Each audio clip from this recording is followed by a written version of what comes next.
Hello दोस्तों, नमस्ते, प्रणाम। मैं रीनू मौर्य। आप लोग कैसे हैं? मैं आशा करती हूँ आप लोग स्वस्थ हैं, मस्त हैं, बहुत अच्छे हैं। तो दोस्तों, मैं आप लोगों के बीच में बहुत ही ज़्यादा सुंदर कजरी नाच गीत लेकर के आई हूँ, जो आप लोगों को बेहद पसंद आने वाली है। तो प्लीज़ कानों को खुलवाच करके आप लोग देखिएगा। हमारे चैनल को ज़्यादा से ज़्यादा लाइक सब्सक्राइब करिएगा। कमेंट बॉक्स में अपनी राय ज़रूर बताइएगा कि ये नाच वाली कजरी गीत आप लोगों को कैसी लगी। तो मैं आप लोगों को सुना रही हूँ, बहुत ही सुंदर है। आप लोग सुनिए, मैं सुना रही हूँ। मोरवा बोलिया बोले अब का करी हो, मोरवा बोलिया बोले अब का करी हो, मोरवा बोलिया बोले अब का करी हो, मोरवा बोलिया बोले अब का करी। जब हम भैली 5 बरिस के, जब हम भैली 5 बरिस के, हो बाबा दिहले गवनवा अब का करी हो, बाबा दिहले गवनवा अब का करी हो, मोरवा बोलिया बोले अब का करी हो, मोरवा बोलिया बोले अब का करी। जब हम भैली 8 बरिस के, जब हम भैली 8 बरिस के, सैया मांगे गवनवा अब का करी हो, सैया मांगे गवनवा अब का करी हो, मोरवा बोलिया बोले अब का करी हो, मोरवा बोलिया बोले अब का करी हो, मोरवा बोलिया बोले अब का करी।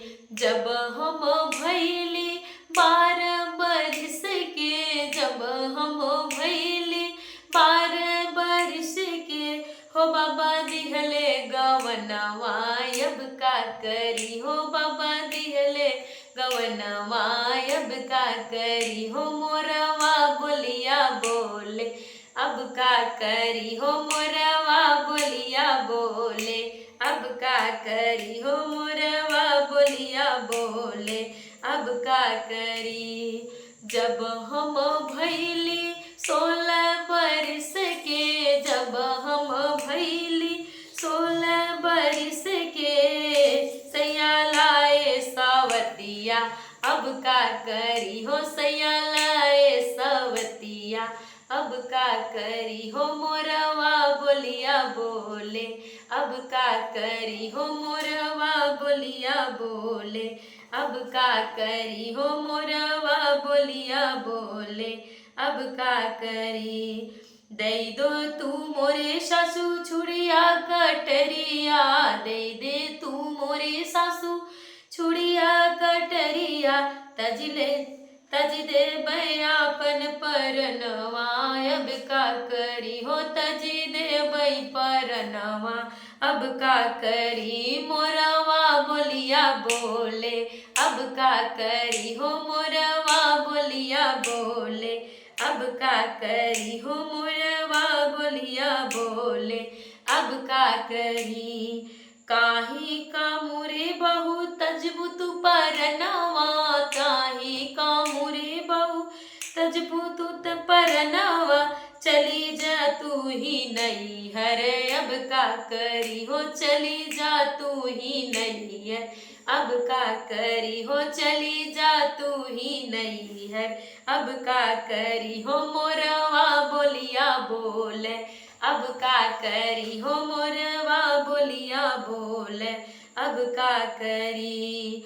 काहे की मोरे सासू चली जाई नहीं हरे, काहे की मोरे सासू चली जाई नहीं है, भौजी मरी है जतनवा अब का करी हो, भौजी मरी है जतनवा अब का करी, मोरवा बोलिया बोले अब का करी हो, मोरवा बोलिया बोले अब का करी हो, मोरवा बोलिया बोले अब का करी हो, राजा लाए सवतिया अब का करी हो, सैया लैन सवतिया अब का करी।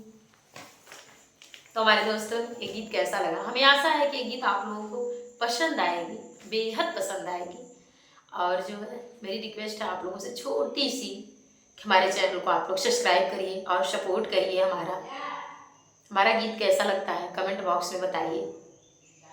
मैं आप लोगों से इजाज़त मांगती हूँ, फिर मिलूंगी नेक्स्ट वीडियो में सुंदर सुंदर गानों के साथ, आप लोगों के आशीर्वाद के साथ।